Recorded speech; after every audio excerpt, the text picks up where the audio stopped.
Bom, estamos hoje aqui com o professor Pedro Slobodner, que também é diplomata, meu amigo querido de mais de 13 anos.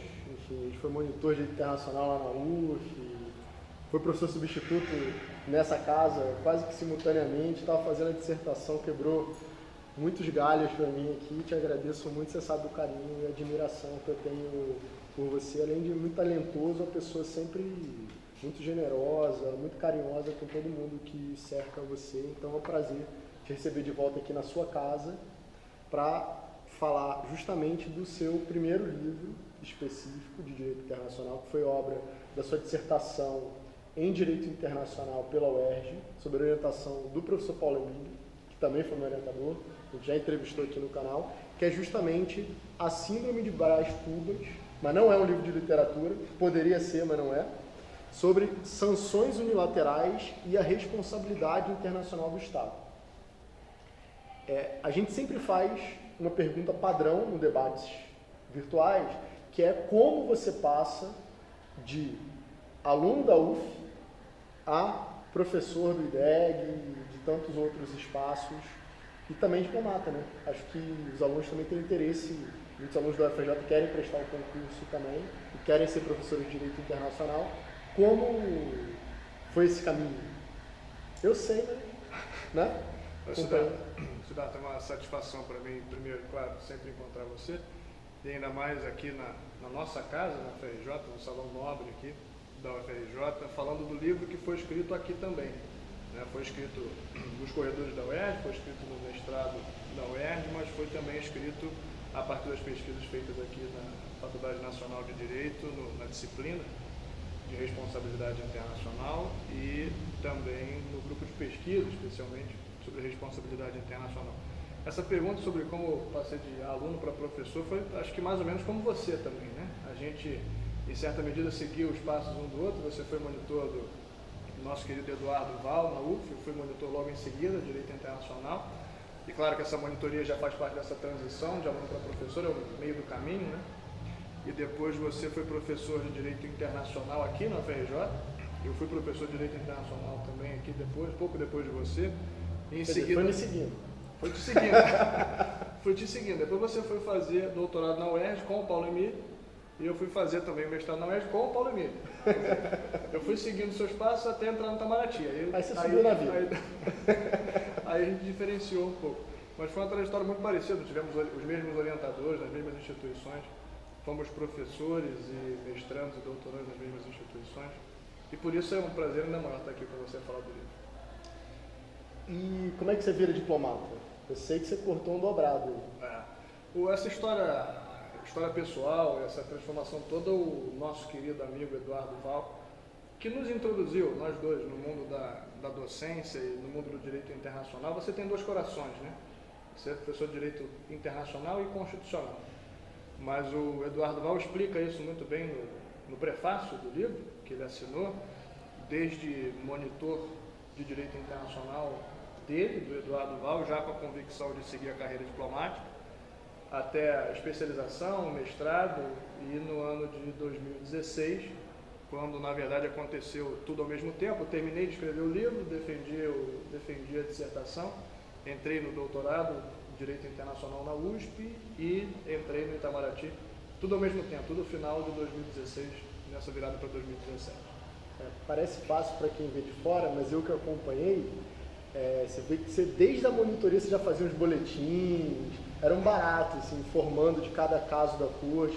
Então essa importância até para o aluno que está começando, ver que assim, depois parece fácil, né? Depois que você conseguiu, olha assim, jovem, mas você cortou um dobrado tanto assim, trabalhando desde a monitoria, estudando cada caso, enfim, até na vida pessoal também, eu sei que foi puxado, assim, tenho muito orgulho assim, de você conseguir ter enfrentado coisas que eu acho que foram muito grandes e difíceis e juntos, e acho bonito assim, sua trajetória. É um esforço constante, mas é uma questão de insistir, continuar trabalhando, de persistir, que dá certo.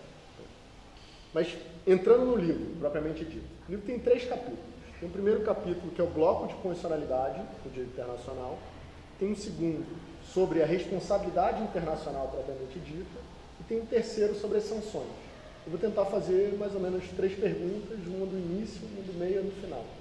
Mas eu confesso que até por esses 2 corações eu tenho mais interesse nesse primeiro capítulo que me despertou muito interesse. O que é, primeiro, esse bloco de condicionalidade do direito internacional? Como é que ele se diferencia do bloco de condicionalidade clássico que os constitucionalistas falam, ou mesmo do bloco de convencionalidade da Corte Interamericana? Quer dizer, não é isso. O que você está trabalhando é algo realmente global, quer dizer, uma Carta da ONU como uma Constituição global, mas você fala que não é uma Constituição em sentido formal, seria uma Constituição em sentido material. Como assim? Esse é seu marco teórico, de onde você parte para falar. Explica um pouco melhor isso. Esse primeiro capítulo foi, na verdade, um esforço de sistematização, não de criação. Não tem nenhuma proposta nova. A proposta nova é simplesmente a sistematização desse conjunto de normas que eu denominei bloco de constitucionalidade do direito internacional. Desde 2013, 2014, eu vim estudando essa questão da constitucionalização do direito internacional, mas os autores eles eram muito difusos, eles falavam de diferentes tipos de normas que seriam normas constitucionais.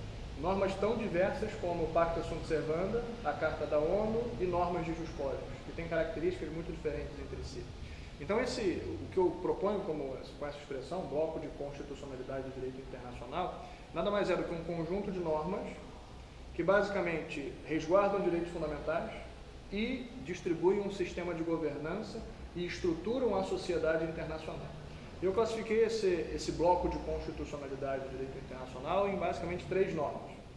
A Carta da ONU, porque a Carta da ONU, sem dúvida, marcou um momento de transformação na identidade política da própria organização internacional, depois do trauma da Segunda Guerra e do Holocausto.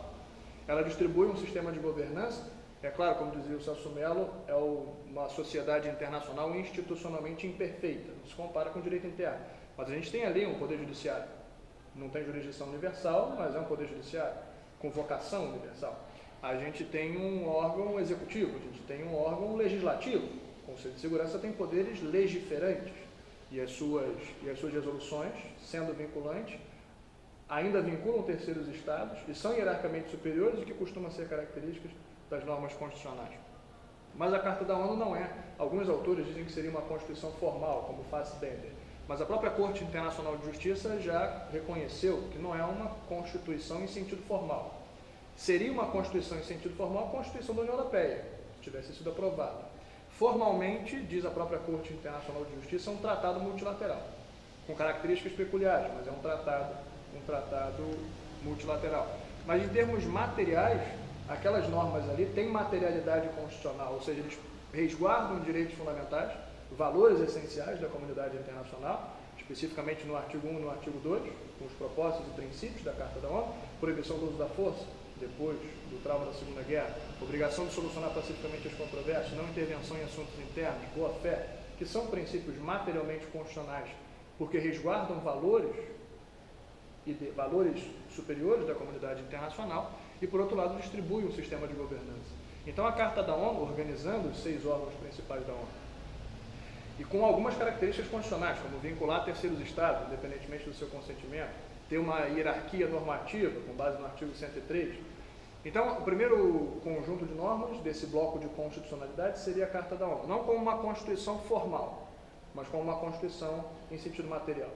O segundo tipo de normas seriam as normas de jus cogens, que são normas que resguardam interesses fundamentais da comunidade internacional, que não necessariamente estão na Carta da ONU. Proibição do uso da força é um exemplo, está na Carta da ONU, mas nem toda norma de jus cogens se encontra na Carta da ONU. A autodeterminação dos povos também está, mas a proibição do genocídio, a proibição de crimes contra a humanidade, a proibição do crime de tortura, a proibição da escravidão e outras normas de direitos humanos que têm hierarquia superior e inclusive prevalecem sobre a própria Carta da ONU, do ponto de vista formal. Se houver uma eventual antinomia, a jurisprudência internacional é clara nesse sentido, o caso Tadic, por exemplo, no Tribunal Penal para ex-Jugoslávio, se houver uma antinomia entre uma norma de jus cogens e a própria Carta da ONU, ou eventualmente uma resolução do Conselho de Segurança, prevalece a norma de jus cogens. Então, as normas de jus cogens, que criam obrigações erga omnes, seriam, segundo segundo tipo de normas que fazem parte desse bloco de constitucionalidade.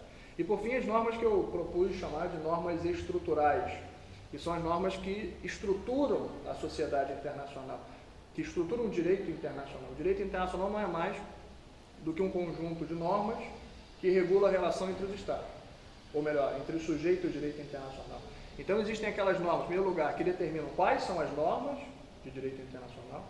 Existem aquelas normas que, em segundo lugar, determinam como criar essas normas, que são as normas que eu denominei fundamentais e processuais.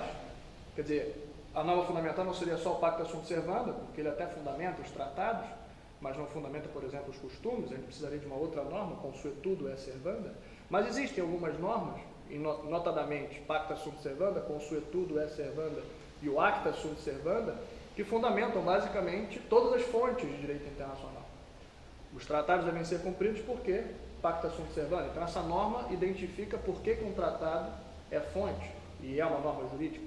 As normas processuais são aqueles princípios gerais, como o princípio da boa-fé e do livre consentimento, que estão previstos, por exemplo, em direito dos tratados, e que determinam como criar um tratado.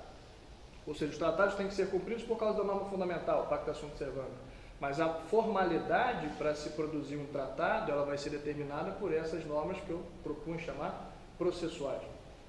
E, por fim, as normas subjetivas, que eu subclassifiquei a partir de uma conversa com você. Aliás, eu queria colocar 4, você falou, não, 4 é ruim, tem que ser 3. Né?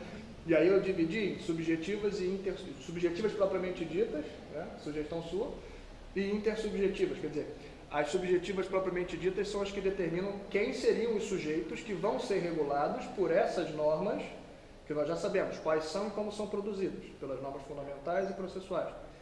Então, determina quem serão os sujeitos. Fundamentalmente, o princípio da soberania e da igualdade soberana entre os Estados. Fundamentalmente, o princípio da soberania, que determina que os Estados são sujeitos. E, a partir daí, ainda é assim, o nosso querido Cansado Trindade pleiteia sempre um novo direito internacional para a humanidade, pela humanidade, mas o direito internacional ainda é internacional, ainda é dos Estados, feito pelos Estados. Então, os demais sujeitos do direito internacional só são sujeitos porque os Estados querem. As organizações internacionais são criadas pelos Estados. Os indivíduos, claro, são sujeitos do direito internacional, têm direitos e obrigações que os Estados conferiram. Então, o princípio da soberania basicamente consegue identificar quem são esses sujeitos da sociedade internacional que vão ser regulados exatamente por essas normas, identificadas pelas normas fundamentais e processuais. E as normas intersubjetivas, por fim, seriam aquelas que regulamentariam as relações entre esses sujeitos da sociedade internacional. O exemplo clássico seria a igualdade soberana entre os Estados, que determina como que os Estados devem interagir entre si. Então, assim, em suma, essa ideia de um bloco de constitucionalidade ou de uma constituição para o direito internacional não é meramente equiparar a Carta da ONU a uma Constituição escrita como a norte-americana, mas é muito mais equiparar no sentido material, a semelhança de uma Constituição costumeira ou inglesa, essas normas que foram elevadas pelo costume, que é fonte de direito internacional, hierarquicamente, como as normas de ius cogens e as obrigações erga omnes. Aí eu acho muito feliz quando você passa desse marco teórico para uma responsabilidade internacional e você vai resgatar os clássicos nesse sentido, que essa discussão dessa elevação hierárquica das fontes vem de um Roberto Ago, de um Christian Tomuchar, de um Hermann Mosler, quer dizer, de toda uma literatura sobre responsabilidade internacional do Estado. Primeiro, explica o que é essa responsabilidade e como ela evolui, não só, quer dizer, para responsabilizar o indivíduo que violou um tratado, mas também que violou essa Constituição compreendida nesses termos de normas imperativas de direito internacional, que são essas normas de ius cogens. Qual a diferença nessa responsabilização? Quer dizer, no individual, no erga omnes e no ius cogens, e como que isso é importante para compreender esse bloco? Essa longa primeira parte, quase 100 páginas, falando do bloco de constitucionalidade do direito internacional, não é uma coincidência. Eu fiquei muito feliz, aliás, que depois que eu escrevi essas 100 páginas, eu comprei um livro de uma autora inglesa, uma tese de doutorado, sobre exatamente o mesmo tema, e ela também ficava 100 páginas, exatamente 100 páginas, falando das mesmas coisas, para chegar a uma conclusão diferente da minha. Mas ela usava 100 páginas para falar das mesmas coisas. Porque o objeto de estudo do livro, em essência, são as sanções unilaterais. Mas não qualquer sanção unilateral, especificamente as chamadas contramedidas de terceiros. Ou seja, sanções unilaterais que constituem contramedidas, quer dizer, medidas por natureza ilícitas, porque são a suspensão de uma obrigação devida a um Estado que tenha violado o direito internacional, aplicadas por um Estado que não foi lesado. Ou seja, tradicionalmente o direito internacional é pautado por uma lógica de reciprocidade.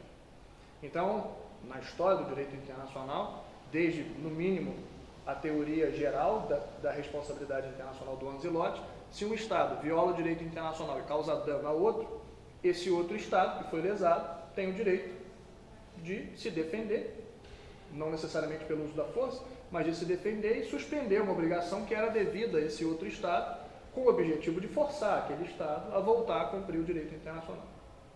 Hoje nós sabemos que todo ato internacionalmente ilícito, na famosa formulação do Roberto Água, todo ato internacionalmente ilícito acarreta responsabilidade. O que significa, essa é uma pergunta muito comum, você deu aula também na Faculdade de Relações Internacionais, na FRJ, e a gente explicava toda a estrutura do sistema de uso da força, proibição do uso da força, ou qualquer aula, sobre qualquer tema. E uma pergunta que os alunos sempre faziam, em particular na Faculdade de RI, era, e aí? E se o Estado não cumprir? E daí? E aí alguns autores falam que não existe sanção em direito internacional. Claro que existe sanção em direito internacional. Elas podem ser multilaterais, institucionalizadas, em organizações internacionais, como a Organização das Nações Unidas, que pode autorizar inclusive o uso da força contra o Estado que tenha violado o direito internacional, e elas podem ser unilaterais. Esse é o objeto de estudo do livro. E dentro dessas sanções unilaterais, especificamente as contramedidas, que são por natureza ilícitas, elas podem sim ser aplicadas por um Estado que foi lesado. Mas elas não podem, a princípio, ser aplicadas por um Estado que não foi lesado. Acontece que o direito internacional nos últimos 100 anos evoluiu de uma lógica de reciprocidade para uma lógica de solidariedade, para uma lógica cada vez mais comunitária, ainda muito incipiente. Essa solidariedade ainda é incipiente, mas claramente a gente escapou, a gente evoluiu de uma lógica, como diria o Bruno Sima, do bilateralismo para um comunitarismo. Ou seja, em direito dos tratados, a lógica é meramente contratualista.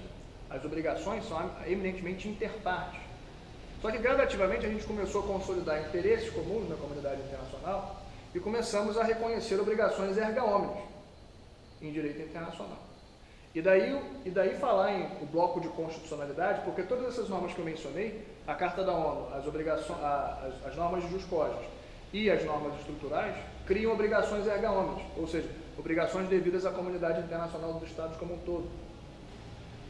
A grande diferença entre a obrigação erga omnes e a obrigação interpartes não é o número de Estados que estão vinculados. Se um tratado comercial vincula todos os Estados do mundo, continua sendo uma obrigação interparte. Se um Estado eventualmente não descumprir, o outro Estado pode deixar de cumprir, sem que isso acarrete uma responsabilidade agravada, porque não é um interesse coletivo, é meramente um interesse comercial. Ou seja, num exemplo muito esdrúxulo, mas se o Brasil se compromete comercialmente a enviar um avião, ele vai receber uma parte desse avião e tem que entregar para esse mesmo Estado que está enviando a parte. Se o Estado não está enviando, vamos colocar só para simplificar, claro que a cadeia produtiva do avião é muito mais complexa, mas se um Estado tem que enviar para o Brasil a asa, o Brasil tem que devolver o avião. Se o Estado não enviar a asa, o Brasil não vai enviar o avião. Isso é uma obrigação recíproca, uma obrigação interparte. É uma lógica de reciprocidade. Por mais que esse tratado eventualmente vincule todos os Estados do mundo. Não é o número de Estados que define, é a natureza da obrigação. É diferente se um país, eventualmente, comete um genocídio. Um outro país não estaria autorizado a fazer isso só porque alguém não cumpriu essa norma. Não existe uma lógica de reciprocidade. São obrigações integrais, são obrigações que devem ser cumpridas por todos integralmente. E a própria Corte Internacional de Justiça, no famoso caso Barcelona Action, reconheceu obrigações erga omnes devidas à comunidade internacional como um todo. Por que isso é revolucionário na responsabilidade? Porque a gente sai da lógica de reciprocidade e a gente fala o seguinte: se existe a proibição do genocídio, que é uma obrigação erga omnes, se todos os Estados devem cumprir, mais do que isso, todos os Estados têm interesse em ver cumprida essa norma. O que significa que se um genocídio acontece em qualquer parte do mundo, qualquer Estado pode invocar essa responsabilidade e exigir o cumprimento dessa norma. Contra ou a despeito da manifestação de vontade daquele Estado que cometeu o genocídio. Evidentemente. E a grande alteração em você permitir que qualquer Estado invoque a responsabilidade significa que você pode permitir que esse Estado que invocou adote as contramedidas? Essa autora que eu mencionei, da Universidade de Cambridge, ela diz que sim, olha, se eu posso invocar a responsabilidade de um Estado que cometeu um genocídio contra a sua própria população, vamos imaginar, e que não me afetou de maneira nenhuma, não afetou esse Estado, se ele pode invocar a responsabilidade e exigir o cumprimento da norma, por que eu não posso sancionar? A lógica é essa, é a lógica mais simples. Acontece que as contramedidas são um mecanismo, por natureza, de justiça privada. E pode parecer um pouco contraditório, ou no mínimo irônico, tentar aplicar a justiça universal por um mecanismo de justiça privada. Porque as contramedidas a rigor, elas não são, a terminologia é para indicar isso, são uma contramedida. É uma resposta a uma medida que foi tomada. Houve um ilícito e há uma resposta a esse ilícito, uma sanção unilateral a esse ilícito. Mas a rigor, ela não é uma resposta a um ilícito. Ela é uma resposta ao que o Estado está dizendo que é ilícito. Mas esse Estado, como já condenava o Fiore no século XIX, ele está sendo juiz e parte ao mesmo tempo. Ele que tem interesse em aplicar aquela sanção está dizendo que houve um ilícito. Mas isso no direito internacional geral não passa por nenhum tipo de controle jurisdicional ou controle imparcial. Então, em suma, o que você está defendendo é que no âmbito individual cabe a contramedida. Mas no âmbito de uma violação a um discórdia, no caso de genocídio, uma vedação à tortura, em obrigações erga omnes, você dependeria de organismos multilaterais ou de meios de solução de conflitos mais coletivos para aplicar essas contramedidas. É isso? Quer dizer, é essa diferença que você faz? Quer dizer, no individual, a contramedida, a retorção poderia ser imediata. Já o erga omnes ou o ius cogens, você dependeria de mecanismos coletivos? O segundo capítulo do livro explica cada um dos tipos de reação possível a um ilícito, incluindo legítima defesa, inclusive a exception ad implendi, a suspensão com base no direito dos tratados, incluindo as retorções, incluindo as contramedidas, incluindo sanções multilaterais. Mas em termos muito sintéticos, se o Estado A, sem dar nomes, né? Se um Estado A usa força e anexa parte de um Estado B, existe, em primeiro lugar, uma violação de uma obrigação erga omnes, que afeta a comunidade internacional como um todo. Isso afeta todos os Estados. Mas só tem um Estado lesado, que é o Estado B. O Estado B pode tomar alguns tipos de medidas, entre eles legítima defesa, entre eles contramedidas. Esse Estado que sofreu a agressão e teve parte do seu território anexado, ele pode congelar bens do Banco Central daquele outro Estado, se houver. Ele pode suspender tratados comerciais. São contramedidas. Esse Estado que foi lesado pode impor contramedidas. A grande pergunta do livro é, e um Estado que não foi lesado, que não teve o seu território anexado, nesse mesmo caso, ele pode invocar a responsabilidade? Pode, porque a gente sabe que essa é uma obrigação erga omnes. Mas ele pode congelar bens do Banco Central do Estado? Em termos concretos, essa é a pergunta que o livro busca responder. E aí a gente chega já quase que ao final, né? Pode ou não pode? Você vai deixar em suspense essa síndrome de Brás Cubas ou não? Muito bem. Que é a metáfora para explicar o livro. Esse tema da responsabilidade internacional, ele não é regido por nenhum tratado, ele é regido por um costume, pelo costume internacional.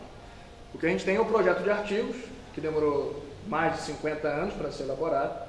Foram 5 relatores especiais na Comissão de Direito Internacional. Ainda hoje não é tratado. E, em boa medida, não é um tratado ainda, porque esse ponto, exatamente esse ponto, está em aberto.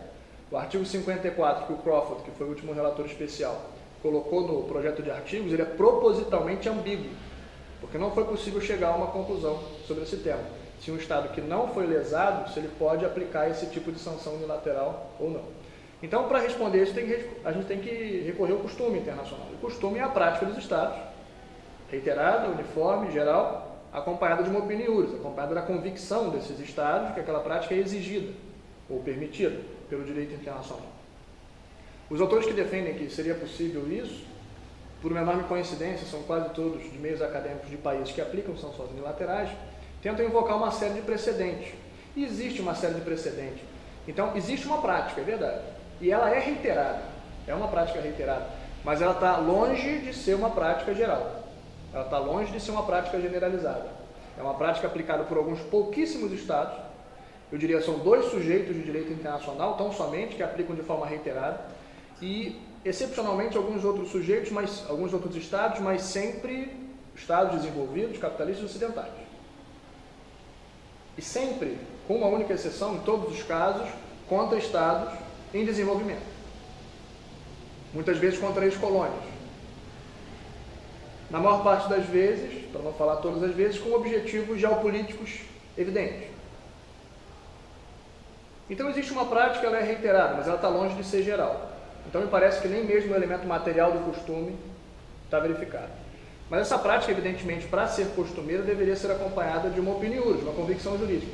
E se a gente for analisar a convicção jurídica da comunidade internacional, o que existe é, na verdade, um repúdio a esse tipo de sanção. O BRICS tem, boa parte de suas resoluções, condenação explícita às sanções unilaterais fora do escopo da Carta das Nações Unidas, fazendo referência clara a essas contramedidas aplicadas por estados que não têm nada a ver, que não foram lesados por uma suposta violação do direito internacional. Mas não só o BRICS, o Mercosul, a União Africana, a ASEAN, até a OCDE, o Conselho de Direitos Humanos, a Assembleia Geral da ONU, tem resoluções anuais condenando sanções unilaterais aplicadas fora do contexto multilateral da Carta das Nações Unidas. Então, mesmo que houvesse uma prática generalizada que pudesse configurar o elemento material do costume, é evidente que não existe uma opinião. A opinião que existe, pelo contrário, ela repudia esse tipo de prática. E aí que vem a ironia do Machado de Assis que permeia o livro inteiro. Um Estado que supostamente é um arauto da justiça e está aplicando uma sanção unilateral para promover a justiça universal. Mais ironicamente ainda, ele está promovendo a justiça universal por um mecanismo de justiça privada. Mas esse Estado, que é um suposto arauto da justiça, que está lutando contra um eixo do mal, ou império do mal, se ele não pode aplicar contramedida, e se essa medida é por natureza ilícita, e só seria legitimada como uma resposta a um ilícito, então a contramedida seria um excludente da ilicitude, um ato a princípio ilícito seria legitimado por uma excludente de ilicitude. Se não se aplica a excludente de ilicitude, o ato continua sendo ilícito, como o congelamento dos bens do Banco Central, que é protegido por imunidade de execução. Se o ato continua sendo ilícito, e se a gente sabe que todo ato ilícito acarreta responsabilidade, e se a gente sabe que o Estado que foi lesado por esse ilícito pode legitimamente aplicar contramedida, olha a ironia, o Estado que supostamente é um arauto da justiça, lutando contra o eixo do mal, está na verdade cometendo um ilícito. O Estado que está sofrendo essas contramedidas está sendo lesado e, portanto, pode aplicar uma contramedida contra o suposto arauto da justiça, legitimamente, com base no direito internacional. Explica melhor a metáfora. Como é que isso se revela? Tipo, o emplastro Brás Cubas, um defunto autor, um autor defunto? O nosso defunto autor, o Brás Cubas, ele morreu por uma ideia. Ele queria criar um emplastro antipocondríaco, um medicamento, para livrar a humanidade desse mal. Ele era um sujeito, um cidadão do bem, altruísta, solidário, preocupado com o bem-estar da humanidade e queria criar esse medicamento para salvar a humanidade desse mal. Todas as sanções unilaterais, quando são adotadas sob o manto, sob uma retórica humanista, sob o manto da legitimidade. São aplicadas para promover democracia, para promover direitos humanos, para promover os valores universais. Só que o nosso autor, quando ele morreu, o Brás Cubas, nas suas memórias póstumas, ele confessa tudo.